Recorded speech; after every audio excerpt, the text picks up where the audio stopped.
ನಮಸ್ಕಾರ, ನೀವು ನೋಡ್ತಾ ಇದ್ದೀರಾ ರಿಪಬ್ಲಿಕ್ ಕನ್ನಡ. ನಾನು ಶ್ರುತಿ. ರಿಪಬ್ಲಿಕ್ ಕನ್ನಡ ಅತಿ ದೊಡ್ಡ ಎಕ್ಸ್ಕ್ಲೂಸಿವ್ ಸುದ್ದಿಯನ್ನ ನಿಮ್ಮ ಮುಂದೆ ಇಡ್ತಾ ಇದೆ. ಪ್ರಮುಖವಾಗಿ ಎಲ್ಲರಿಗೂ ಕುತೂಹಲ ಇರೋದು ಶಾಸಕ ಎಸ್.ಟಿ. ಸೋಮಶೇಖರ್ ಅವರ ನಡೆ ಏನು ಅಂತ. ಯಾಕಂದ್ರೆ ದೇಹ ಮಾತ್ರ ಬಿಜೆಪಿಯಲ್ಲಿದೆ, ಅವರ ಮನಸ್ಸೆಲ್ಲ ಕಾಂಗ್ರೆಸ್ ಕಡೆಗಿದೆ. ಕಾಂಗ್ರೆಸ್ ನಾಯಕರ ಜೊತೆಗೆ ಗುರುತಿಸಿಕೊಂಡಿದ್ದಾರೆ. ಹಾಗಾಗಿ ನಿಮ್ಮ ನಡೆ ಏನು ಸರ್ ಅಂತ ರಿಪಬ್ಲಿಕ್ ಕನ್ನಡ ಪ್ರಶ್ನೆ ಮಾಡ್ತು. ಅವರ ಉತ್ತರ ಹೇಗಿದೆ ಅಂತ ಅಂದ್ರೆ, ನಾನು ಕಾಂಗ್ರೆಸ್ ಜೊತೆ ಎಂದಿಗೂ ಗುರುತಿಸಿಕೊಂಡಿಲ್ಲ. ಕುರುಬ ಸಮುದಾಯದ ಕಾರ್ಯಕ್ರಮದಲ್ಲಿ ಸಿಎಂ ಅವ್ರನ್ನ ಭೇಟಿ, ಕ್ಷೇತ್ರದ ಅನುದಾನಕ್ಕಾಗಿ ಸಿದ್ದರಾಮಯ್ಯ ಬಳಿ ಹೋಗಿದ್ದೇನೆ. ನಾನು ಬಿಜೆಪಿಯ ನಿಷ್ಠ ಕಾರ್ಯಕರ್ತ ಅಂತ ಶಾಸಕ ಎಸ್.ಟಿ. ಸೋಮಶೇಖರ್ ಅವರು ಹೇಳಿದ್ದಾರೆ. ಇದು ಬರೀ ಮಾತಿಗೆ ಸೀಮಿತ ಅನ್ನೋದು ಬಹಳ ಸ್ಪಷ್ಟ. ರಾಜ್ಯದ ಜನ ಎಸ್.ಟಿ. ಸೋಮಶೇಖರ್ ಅವರ ನಡೆ ಗಮನಿಸಿದ್ದಾರೆ. ಬಿಜೆಪಿ ನಾಯಕರ ಜೊತೆ ಗುರುತಿಸಕ್ಕಿಂತ ಹೆಚ್ಚಾಗಿ ಅವರು ಕಾಂಗ್ರೆಸ್ ನಾಯಕರ ಜೊತೆಗೆ ಇರ್ತಾರೆ. ರಾಜ್ಯಸಭೆಯಲ್ಲಿ ಅಡ್ಡ ಮತದಾನ ಮಾಡಿದ್ರು. ಅದಾದ ಬಳಿಕ ಮೊನ್ನೆ ನಾ ಹೇಳಬೇಕು ಅಂದ್ರೆ ಸಿಪಿ ಯೋಗೇಶ್ವರ್ ಅವರ ಪರವಾಗಿ, ಕಾಂಗ್ರೆಸ್ ಅಭ್ಯರ್ಥಿಯ ಪರವಾಗಿ ಪ್ರಚಾರದಲ್ಲಿ ಎಸ್.ಟಿ. ಸೋಮಶೇಖರ್ ಅವರು ಭಾಗಿಯಾದ್ರು. ಆದ್ರೂ ಅವರ ಸಮರ್ಥನೆ ಹೇಗಿದೆ ನೀವೇ ಕೇಳಿ. ಕಾಂಗ್ರೆಸ್ ಜೊತೆಲಿ ಯಾವತ್ತೂ ಕೂಡ ಗುರ್ಸ್ಕೊಂಡಂಥ ನಿದರ್ಶನ ಇಲ್ಲ. ಕ್ಷೇತ್ರಕ್ಕೆ ಮುಖ್ಯಮಂತ್ರಿಗಳು ಭೇಟಿ ಮಾಡಿದ್ರು. ಕುರುಬ ಸಮಾಜದ ಸ್ವಾಮೀಜಿದು ಮಠದ ಪೂಜೆ, ಆ ಪೂಜೆಯಲ್ಲಿ ಮುಖ್ಯಮಂತ್ರಿಗಳು ಬಂದ ಸಮಯದಲ್ಲಿ ಭಾಗವಹಿಸಿದ್ದೆ. ಉಪಮುಖ್ಯಮಂತ್ರಿಗಳು ಕೆಂಪೇಗೌಡ ಬಡಾವಣೆಗೆ ಇನ್ಸ್ಪೆಕ್ಷನ್ ಬಂದ ಸಮಯದಲ್ಲಿ ಕೆಂಪೇಗೌಡ ಬಡಾವಣೆ ರೈತರ ಸಮಸ್ಯೆಯನ್ನು ಅವ್ರ ಗಮನಕ್ಕೆ ತರ್ತಕ್ಕಂಥದ್ದು ಭಾಗವಹಿಸಿದೆ. ಅವತ್ತಾದಮೇಲೆ ಇವರು ಸೋಷಿಯಲ್ ಮೀಡಿಯಾದಲ್ಲಿ ಮುಖ್ಯಮಂತ್ರಿಗಳನ್ನ ಭೇಟಿ ಮಾಡ್ತಾರೆ, ಉಪಮುಖ್ಯಮಂತ್ರಿಗಳನ್ನ ಭೇಟಿ ಮಾಡ್ತಾರೆ, ಕಾಂಗ್ರೆಸ್ ಸಚಿವರನ್ನ ಭೇಟಿ ಮಾಡ್ತಾರೆ ಅಂತಕ್ಕಂಥದ್ದು ಸೋಷಿಯಲ್ ಮೀಡಿಯಾದಲ್ಲಿ ಸ್ಟಾರ್ಟ್ ಆಯಿತು. ಅದಕ್ಕೆ ನಾನು ತಲೆ ಕೆಡ್ಸ್ಕೊಂಡಿರಲಿಲ್ಲ.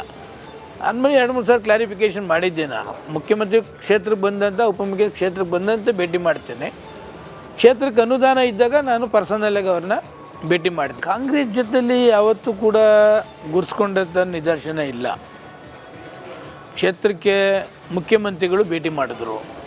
ಕುರುಬ ಸಮಾಜದ ಸ್ವಾಮೀಜಿದು ಮಠದ ಪೂಜೆ, ಆ ಪೂಜೆಯಲ್ಲಿ ಮುಖ್ಯಮಂತ್ರಿಗಳು ಬಂದ ಸಮಯದಲ್ಲಿ ಭಾಗವಹಿಸಿದ್ದೆ.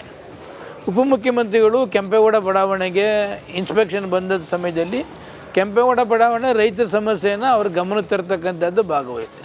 ಅವತ್ತಾದಮೇಲೆ ಇವರು ಸೋಷಿಯಲ್ ಮೀಡಿಯಾದಲ್ಲಿ ಮುಖ್ಯಮಂತ್ರಿಗಳನ್ನ ಭೇಟಿ ಮಾಡ್ತಾರೆ, ಉಪಮುಖ್ಯಮಂತ್ರಿಗಳನ್ನ ಭೇಟಿ ಮಾಡ್ತಾರೆ, ಕಾಂಗ್ರೆಸ್ ಸಚಿವರನ್ನ ಭೇಟಿ ಮಾಡ್ತಾರೆ ಅಂತಕ್ಕಂಥದ್ದು ಸೋಷಿಯಲ್ ಮೀಡಿಯಾದಲ್ಲಿ ಸ್ಟಾರ್ಟ್ ಆಯಿತು. ಅದಕ್ಕೆ ನಾನು ತಲೆ ಕೆಡ್ಸ್ಕೊಂಡಿರಲಿಲ್ಲ.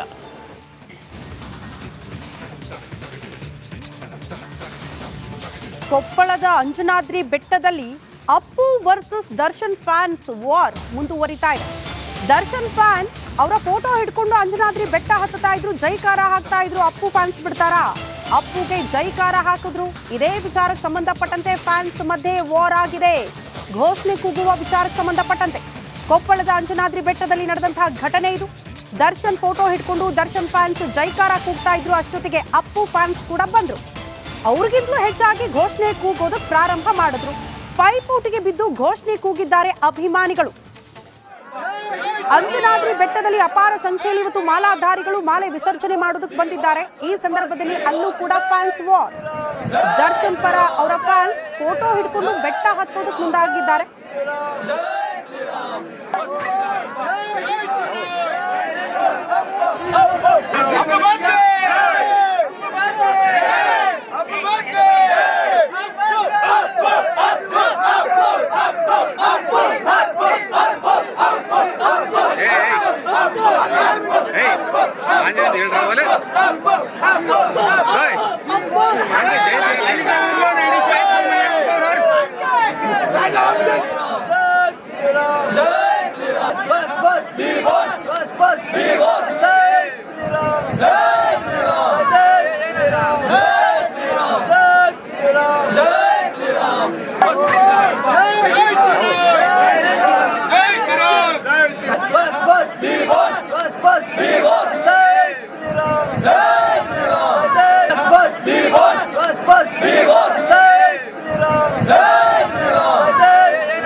ಈ ಬಗ್ಗೆ ಮತ್ತಷ್ಟು ಡೀಟೇಲ್ಸ್ ಅನ್ನ ಕೊಡ್ತಾ ಹೋಗ್ತಾರೆ ನಮ್ಮ ಪ್ರತಿನಿಧಿ ಈರಯ್ಯ ಹಿರೇಮಠ ದೂರವಾಣಿ ಸಂಪರ್ಕದಲ್ಲಿ. ಈರಯ್ಯ, ಏನಾಯ್ತು ಎಕ್ಸಾಕ್ಟ್ಲಿ?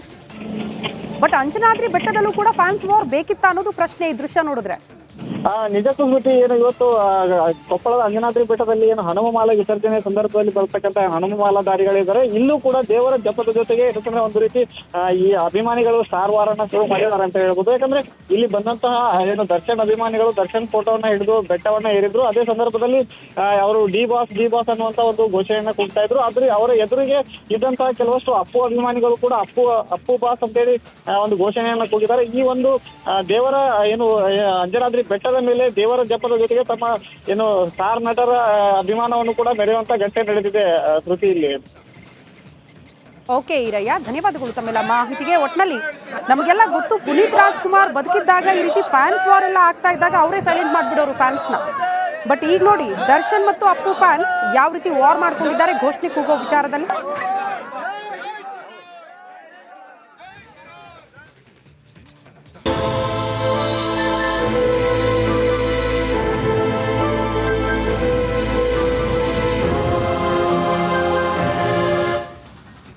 ಹೆಂಡತಿ ಕಾಟಕ್ಕೆ ಬೇಸತ್ತು ಅತುಲ್ ಆತ್ಮಹತ್ಯೆಗೆ ಶರಣಾಗಿದ್ದಾರೆ. ಈಗ ಬರೀ ರಾಜ್ಯ ಮಾತ್ರ ಅಲ್ಲ, ದೇಶದಾದ್ಯಂತಲೂ ಕೂಡ ಈ ಪ್ರಕರಣ ದೊಡ್ಡ ಮಟ್ಟದ ಸದ್ದು ಸುದ್ದಿಗೆ ಕಾರಣ ಆಗ್ತಾ ಇದೆ. ಎಷ್ಟರ ಮಟ್ಟಿಗೆ ಅಂದ್ರೆ ಸುಪ್ರೀಂ ಕೋರ್ಟ್ನ ಗಮನ ಸೆಳೆದ್ಬಿಟ್ಟಿದೆ ಈ ಪ್ರಕರಣ. ಹಾಗಾಗಿ ಒಂದಷ್ಟು ಪ್ರಮುಖ ಅಂಶಗಳನ್ನ ಎಲ್ಲಾ ಕೋರ್ಟ್ನವರು ಕೂಡ ಈ ವಿಚ್ಛೇದನ ವಿಚಾರಕ್ಕೆ ಸಂಬಂಧಪಟ್ಟಂತೆ ಗಮನಿಸಬೇಕು ಅಂತ ಸುಪ್ರೀಂ ಕೋರ್ಟ್ ಕೂಡ ಹೇಳಿದೆ. ಈಗ ಇದೇ ವಿಚಾರಕ್ಕೆ ಸಂಬಂಧಪಟ್ಟಂತೆ ಪೊಲೀಸರ ತನಿಖೆ ಹೇಗೆ ಸಾಗ್ತಾ ಇದೆ ಅಂದ್ರೆ, ಒಂದ್ ಕಡೆ ಅತುಲ್ ಅವರ ಪತ್ನಿ, ಮೃತ ಅತುಲ್ ಅವರ ಪತ್ನಿ, ಅತ್ತೆ, ಬಾಮೈದ ಅವರ ಹುಡುಕಾಟದಲ್ಲಿ ಪೊಲೀಸರು ಮುಂದಾಗಿದ್ದಾರೆ. ದೇಶದಾದ್ಯಂತಲೂ ಕೂಡ ಜೋರಾಗ್ತಾ ಇದೆ ಜಸ್ಟಿಸ್ ಫಾರ್ ಅತುಲ್ ಅಭಿಯಾನ. ಸಿಂಘಾನಿಯ ಫ್ಯಾಮಿಲಿಗಾಗಿ ಖಾಕಿ ತಲಾಶ್ ಮುಂದುವರಿತಾ ಇದೆ. ಉತ್ತರ ಪ್ರದೇಶದ ಜೌನ್ಪುರದಲ್ಲಿ ಹುಡುಕಾಟ ಮುಂದುವರೆದಿದೆ. ಜೌನ್ಪುರದ ನಿಖಿತಾ ಮನೆಗೆ ನೋಟಿಸ್ ಅಂಟಿಸಿ ಬಂದಿದ್ದಾರಂತೆ ಪೊಲೀಸರು. ನಿಖಿತಾ, ನಿಶಾ, ಅನುರಾಗ್, ಸುಶೀಲ್ ಎಲ್ಲಿದ್ದಾರೆ ಅನ್ನೋ ನಿಟ್ಟಿನಲ್ಲೇ ಪೊಲೀಸರ ತನಿಖೆ ಮುಂದುವರಿತಾ ಇದೆ. ಮತ್ತೊಂದು ಕಡೆ ದೃಶ್ಯ ನೋಡ್ತಾ ಇದ್ದೀರಲ್ಲ, ಇದು ಇಡೀ ದೇಶದಾದ್ಯಂತಲೂ ಕೂಡ ಜಸ್ಟಿಸ್ ಫಾರ್ ಅತುಲ್ ಅವರ ಸಾವಿಗೆ ನ್ಯಾಯ ಸಿಗಲೇಬೇಕು ಅನ್ನುವಂಥ ಅಭಿಯಾನ ಕೂಡ ಮುಂದುವರಿತಾ ಇದೆ.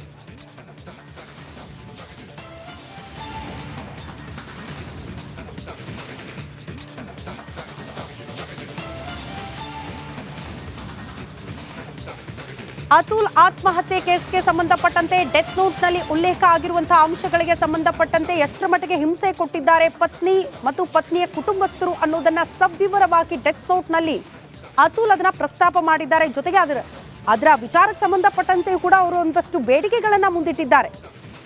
ಆ ನಿಟ್ಟಿನಲ್ಲಿ ಅವರಿಗೆ ಜಸ್ಟಿಸ್ ಸಿಗಬೇಕು, ನ್ಯಾಯ ಸಿಗಬೇಕು ಅನ್ನುವಂಥ ಅಭಿಯಾನ ಕೂಡ ದೇಶದಾದ್ಯಂತ